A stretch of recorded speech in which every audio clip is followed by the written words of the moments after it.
BTV ఇది మీ TV.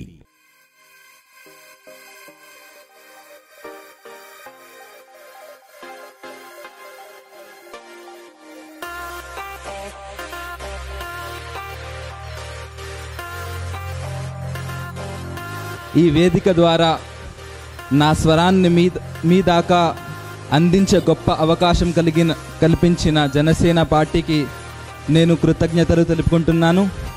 అదేవిధంగా ఈరోజు మన నగరంలో మన రాష్ట్రంలో చాలా రకాల సమస్యలు ఉన్నాయి. మనందరికీ మన నిత్య జీవితంలో మన రోజువారీ జీవితంలో ఆ సమస్యలు ఏదో రకంగా ఎదురవుతున్నాయి. మీకు గనక ఈ వీడియో నచ్చినట్లయితే మన ఫ్రెండ్స్ అందరికీ షేర్ చేయండి. మీ బీటీవీని సబ్స్క్రైబ్ చేయండి ప్లీజ్. బీటీవీ ఇది మీ టీవీ.